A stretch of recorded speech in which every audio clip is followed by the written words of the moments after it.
রাজধানী ফার্মগেট এলাকায় মেট্রো রেলের বিয়ারিং প্যাডের আঘাতে নিহত আবুল কালাম আজাদের পরিবারকে ১০ কোটি টাকা ক্ষতিপূরণ দিতে আইনি নোটিশ পাঠানো হয়েছে। সড়ক পরিবহন ও সেতু মন্ত্রণালয়ের সচিব, সিনিয়র সচিব এবং ঢাকা মেস ট্রানজিট কোম্পানি লিমিটেডের ব্যবস্থাপনা পরিচালকের কাছে এই নোটিশ পাঠানো হয়।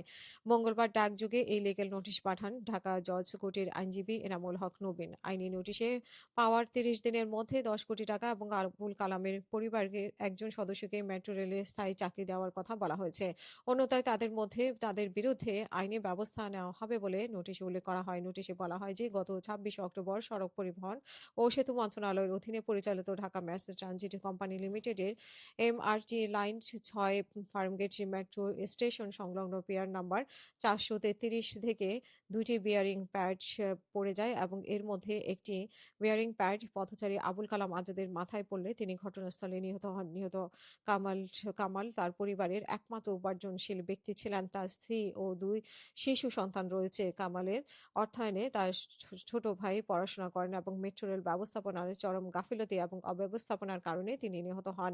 এর দায় মেট্রো রেল কর্তৃপক্ষের। মেট্রো রেল কর্তৃপক্ষ তাদের ব্যবস্থাপনা এবং সরঞ্জামাদি দেখভাল ঠিকমতো করেনি এবং কোথায় কখন কী ধরনের ত্রুটি আছে তা পরীক্ষা-নিরীক্ষা ও পর্যবেক্ষণ না করে ত্রুটিযুক্ত অবস্থায় মেট্রো রেল পরিচালনা করে আসছে, যা জননিরাপত্তার জন্য গুরুতর হুমকি হয়ে দাঁড়িয়েছে। নোটিশে আরও বলা হয় যে ২৭ অক্টোবর আবুল কালাম আজাদের নিহত হওয়ার জন্য মেট্রো রেল কর্তৃপক্ষ ক্ষতিপূরণ হিসেবে ৫ লাখ এবং তার পরিবারের একজনের মেট্রো রেলে চাকরি দেওয়ার কথা জানায়, যা খুবই সামান্য বাস্তবতা বিবর্জিত এবং অস্পষ্ট ও অবমাননাকর।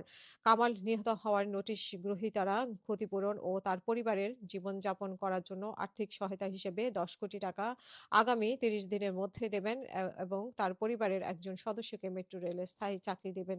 অন্যথায় তাদের বিরুদ্ধে আইনি ব্যবস্থা নেওয়া হবে।